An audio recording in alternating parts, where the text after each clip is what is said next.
Hello, and welcome back to the Soprano podcast. Um, this podcast episode is going to be a little bit of a rant, so if you're not feeling that, or if you're looking for more of a positive episode, I highly encourage you to check out any of the other, 75 other episodes that I've made. Yeah, dudes, I'm just having a really weird day. I did have a good first half of the day, but then for some reason, the past couple of hours, I don't know what it's been, but I've just been in a really weird mood. I had a lesson a couple hours ago and the lesson went well. Yeah, I don't know. Just I'm kind of frustrated with myself. I didn't do as much practicing today as I really wanted to. And I don't have enough groceries right now, but I really just don't have the time or energy to go out and get some. I've got a couple things here, but I also just don't feel like spending money on food. It's so annoying to me. And I'm getting so frustrated with the dishes, and all the things that I need to do around this apartment. I'm just getting so frustrated. And there's really no reason for me to be. I'm just living my life. There's nothing going wrong. It's not an issue, but I don't know. I just feel like sometimes I'm working so hard on so many different things, and then I come back here and everything still needs to get done. I still need to clean my apartment. I still need to take out the garbage. I still need to clean my freaking shower. All the stupid things. And it is really frustrating to be, in a position where I'm having a good time, being really busy. I have 3 jobs, so it's a lot, but I like it and I like being busy and stuff. But then I come back here and I'm just overwhelmed sometimes. And it's I don't know if this happens to anybody else, but sometimes when I have so many things to do, like chores or small tasks that I need to accomplish around my apartment, sometimes I just completely shut down at the face of those tasks. Doing the dishes sometimes makes me want to lay down on the floor. Thinking about getting out the vacuum makes me want to curl up in my bed and put the blankets over my head. And yeah, it's really frustrating because it used to not be like that for me, growing up, obviously. But also, I also acknowledge that it used to not be my responsibility. That used to not be on my plate. Taking out the garbage was not a responsibility. I had divided responsibilities growing up, obviously, because I had sisters and my parents, and we all chipped in to make things work.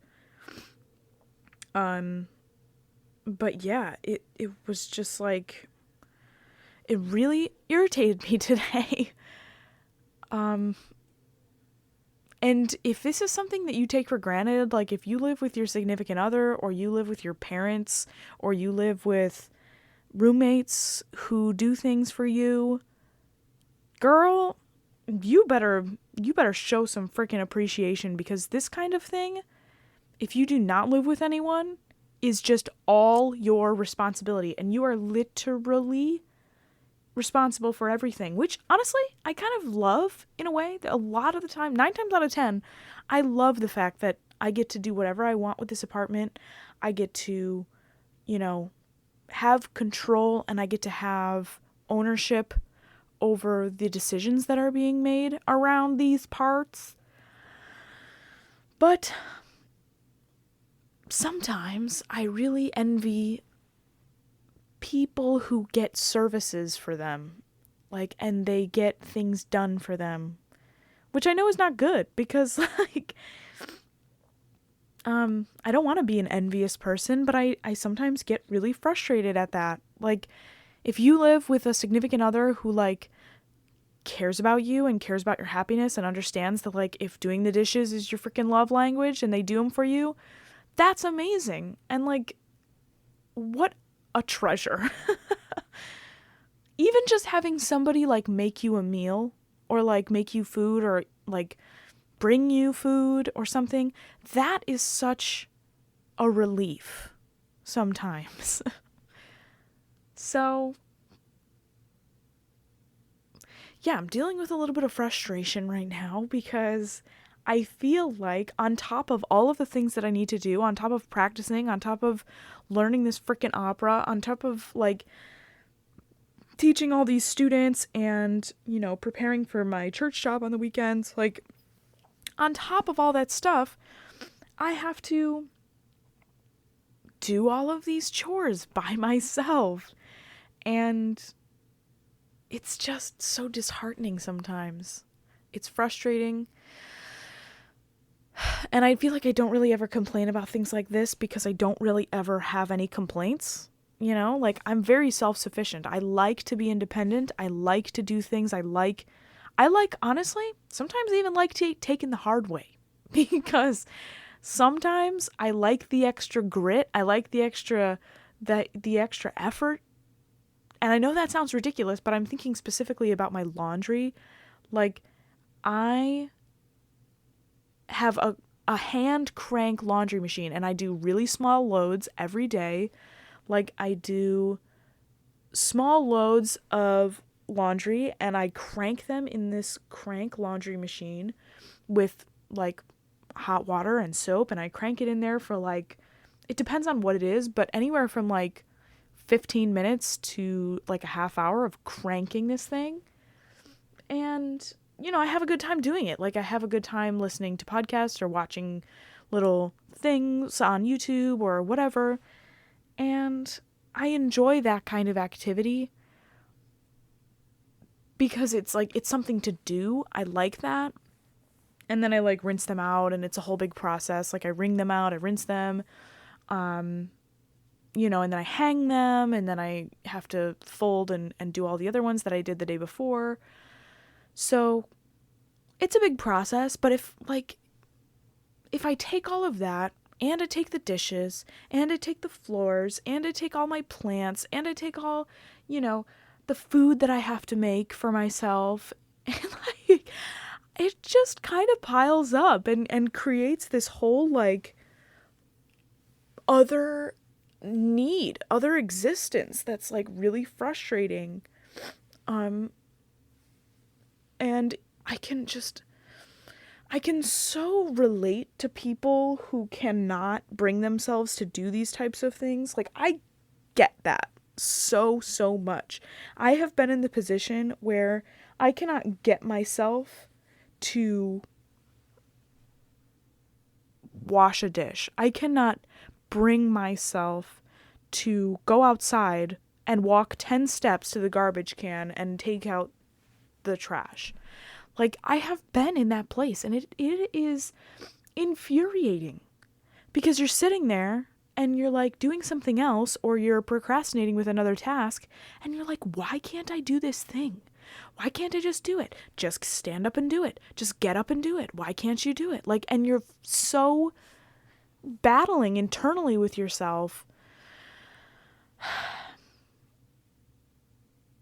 And I wonder where that comes from. Like, is that anxiety? Is it depression? Like, is it ADHD? Like, what is it? Sometimes the fear of having a task to do and knowing that you're going to have to do it and you're the only one who can do it is, like, sometimes just, like, the thought of standing up and doing it makes me want to barf right on the floor. So if you ever feel like that, know that you're not alone, because I'm with you. And if you've never felt like that, you are very lucky, and I hope that you don't ever feel like that, because it is very frustrating.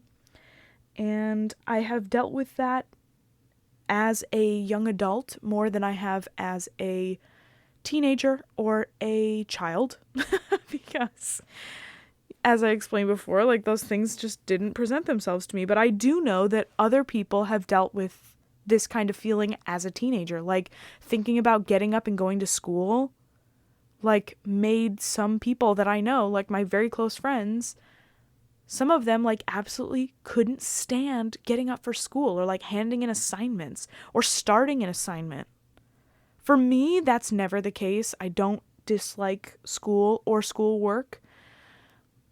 For me, it's just kind of like, it's like tasks, it's things, it's chores right now. And sometimes it's practicing, sometimes it's bigger tasks, like large schoolwork tasks. But it's mostly physical what's it called? Physical chores. Because honestly, also, I think it's a combination of that, all of those problems, and I also think it's a combination of COVID and having to be in my apartment and treat my apartment as both my office space and my home space. So it's like this place has multiple functions, and sometimes it's really hard to differentiate between those two things. And it's almost like not fair because I do have an office at school, like a music office. I have like a literal studio at school. But we're not allowed to use them right now because of COVID, and that used to be like the place where I could guarantee to myself that I knew I was going to be able to be productive, get stuff done. It was like a little jail cell. It didn't have any distractions. It was like a little haven for productivity. And it is so difficult to try and have that in your home. You know? I never want a home studio. I just don't. I know people are all like into that and they want like, oh, well, yeah, it's a separate room. It's a different room. Like I can, go into a different room and only do music in there. I'm like, no. For me, that's just not it. I need to go somewhere else. I need to have a car ride in between me and like my practicing. I need to have space. My home in the future, my home will be a sanctuary of relaxation. And I will be there to sleep and to live my life away from music. Because right now, my life at home and my life of music is so unbelievably intertwined. And I know that it's like always going to be that way, but it's so intertwined. Literally, my piano is in my kitchen. Like... Like, think about that. Like, think about that level of separation being so not there, where you're just kind of, like, perpetually in your practice room. Like, hello? That's like, a terrible idea. Oh, my God. It's so bad. But I'm getting very frustrated with a lot of things as of late. So, just trying to work through all that. And I'm looking forward to getting some sleep tonight. Not that I haven't been, but I just need some like really restful, healing sleep. I don't know, you guys. I've also been really thinking about trying to join I really want to do kickboxing. I don't know. I just really do.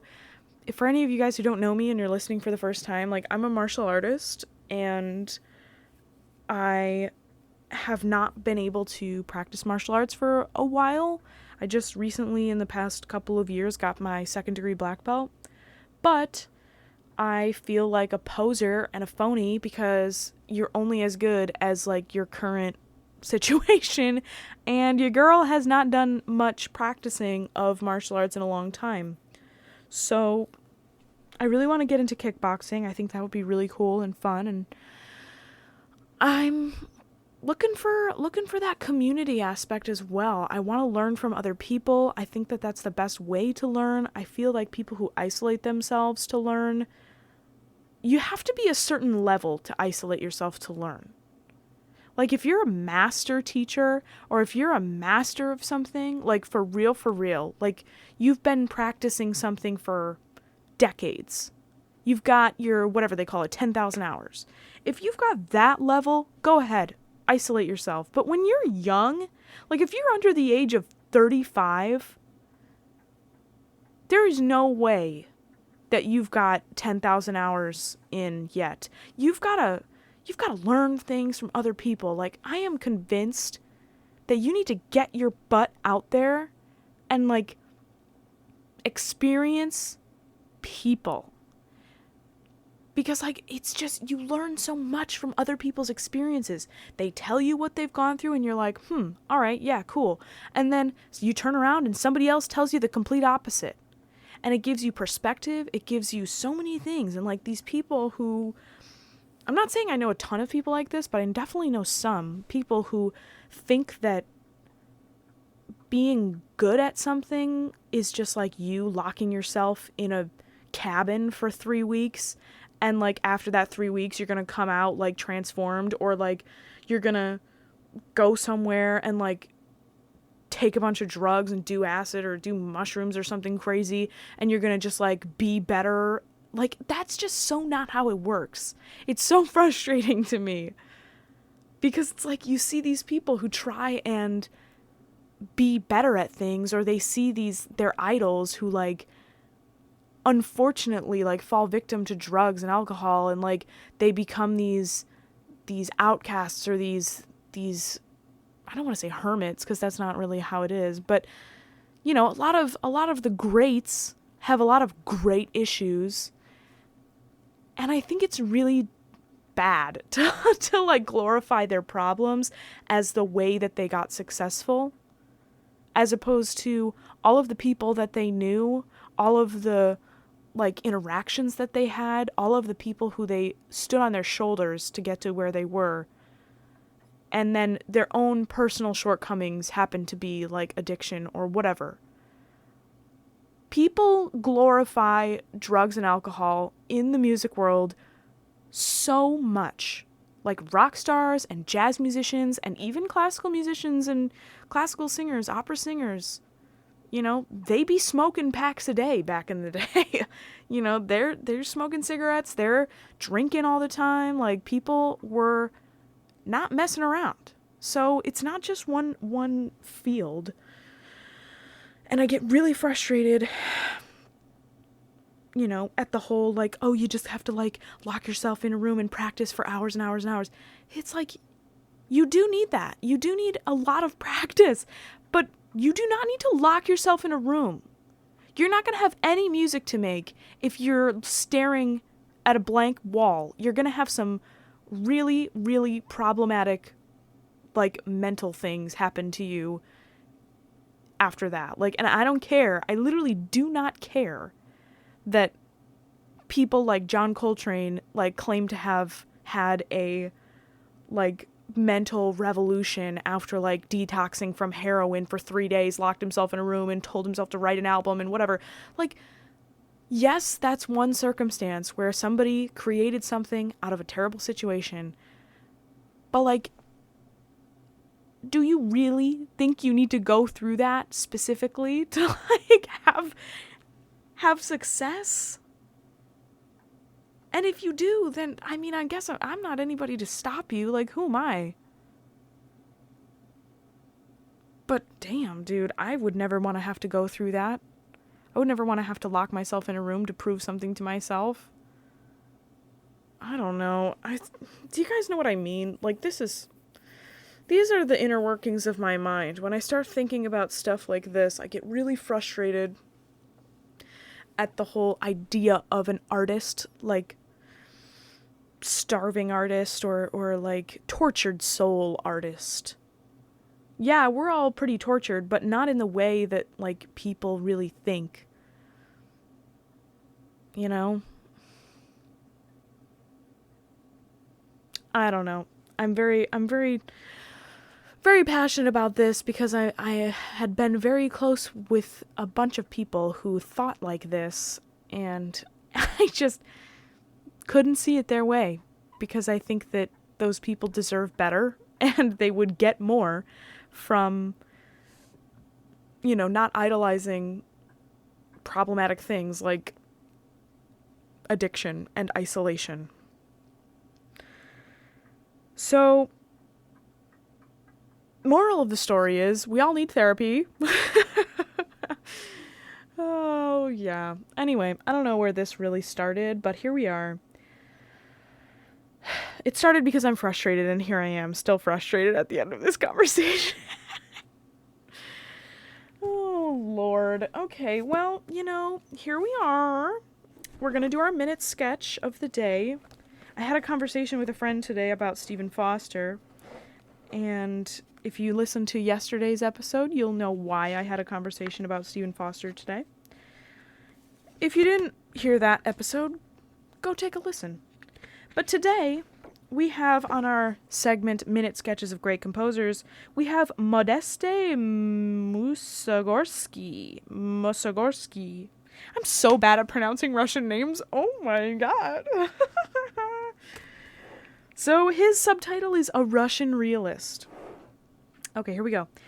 The first decade of his life having been spent close to the soil in his native village of Karevo, where he was born on March 28, 1835. Musorgsky returned repeatedly for inspiration to the muzhik he understood so well. Yet his life had many phases as that of the hero of a Pushkin novel. No idea what a Pushkin novel is? If you do know, let me know. Let down in the comments. We see him after his school days, a handsome young man in the slick uniform of the Priobskyans. These Russian words, I'm dying. Of the regiment, whose manicured fingers would perform wonders of inspiration on the piano to the ohs and ahs of admiring ladies, an amateur amongst amateurs. We see him later at the home of Daromysky, awakening to the real musical life with such friends as Balarkariev, Kui, Rimsky-Korsakov, Borodin, the powerful coterie in musical Russia. One writer calls him a cuckoo in the nest of these singing birds, for his untaught song is crude, powerful, unoriginal, unlike their polished utterances. His ambition to bring music into the closest. Dude, I literally have dyslexia. I'm not kidding. I'm literally not even joking. This is not a joke. This is literally a fact. His ambition to bring music into the closest relation to actual living made him discredit the need for intensive musical training. Neither would he submit to it, lest his originality thereby be impaired. When, in 1857, he resigns his army commission to devote himself to music, he launches upon a struggle with poverty by which he is eventually worsted. For a few years, he lives with Rimsky-Korsakov, who polishes and edits his orchestrations, but when the latter marries, he takes to the drink and drugs to relieve his depression. What were we just talking about, you guys? Okay? Sorry, I just blew your ears out with that tongue pop, but anyway, the fop becomes an epileptic Sloven in a dirty dressing gown. Jesus Christ. A minor government office, which he discharges with meticulous indifference, supplies absolute necessities and leaves him many hours free for composition. I'm so confused right now. When Boris Godunov, his great opera, is produced in 1868, César Cui damns it in the news with such faint praise that Musorgsky bitterly calls his friends soulless traitors. And so they prove to be, for when the poor besotted composer dies in 1881 on his 46th birthday, a charity patient in the military hospital of St. Nicholas, they are not beside him, but appear to do him tardy homage at his funeral. Damn, some friends. The delicate children cycle in the nursery, beloved by Liszt, The somber No Sunlight and Songs of Dances of Death, completely expressive of the dismal depths of the Russian soul. The super realistic opera Boris Godunov, I said that before. Huge, crude, flooded with passion and madness. Koshvantsina, with its stirring prelude of national airs. The orchestral suite in a picture gallery all demonstrate Mussorgsky's preeminence as a songwriter, his gift for realistic differentiation of character, his originality of expression, his deeply national feeling, and his ability to depict life in music. Oh, well, that was a tough one. If you listen to that whole thing through, God bless you, because I would get so frustrated listening to myself struggle with all these Russian words. Russian names. Like, there are just so many consonants. So many K's, so many V's, so many S's. Oh, goodness gracious. Yeah, dude, Russian. I am, like, I feel like I'm a little behind right now in my career because I just literally have had so little exposure to Russian, and I feel like a lot of other people have had a lot of exposure to Russian. Maybe I still have time. Pretty sure I do, but it's frustrating because there's so much Russian music out there, so much Russian music that I don't know of. Oh man. LOL at the dismal depths of the Russian soul thing here. But also LOL at this drugs, takes to the drink and drugs to relieve his depression. Dudes, if you're struggling with anything like this and you're a musician, oh, goodness gracious, please, like, reach out for help with this, because I'm so serious. Like, I feel as though musicians are just more prone to addiction. They're more prone to alcoholism or whatever. I don't have any facts to back this up, but I just have a feeling. Like, if anybody has any kind of correlation or have any information about if this is a true fact, let me know, because I just have a hunch about it. Or maybe we're just the ones that, you know, people know musicians' stories. So maybe that's why it comes up so much. But I don't know, dude. This guy. Wow. Yeah, Slovin in a dirty dressing gown. Man. Makes me sad a little bit. All right, well, on that happy note, we love that. Yay! I'm just kidding. I really do like that segment. I hope you guys are enjoying it. I personally find it super interesting.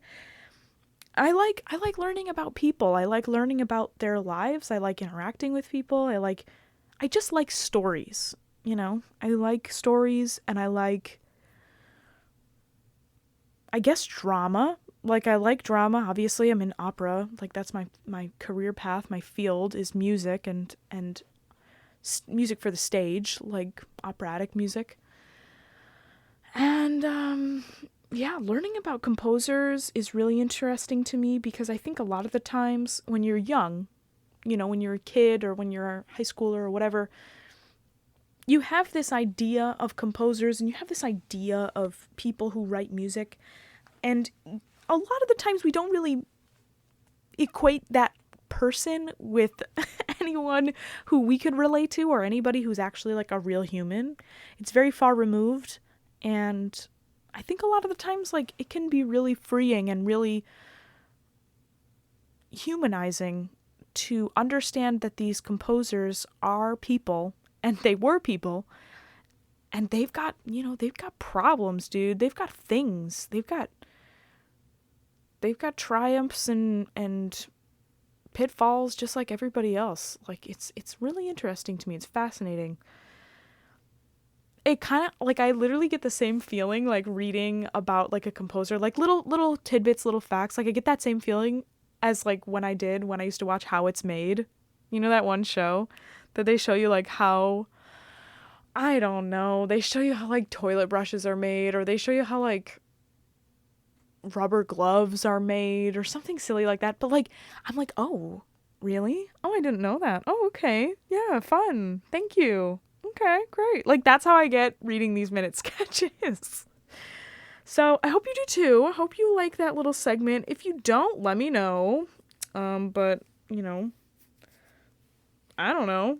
Probably still gonna do it because I like it. So, oh Lord, I need to exit. And I need to go to sleep. I just need to restart the day. So that's what we're gonna do. If you're having a difficult day, I hope it gets better for you.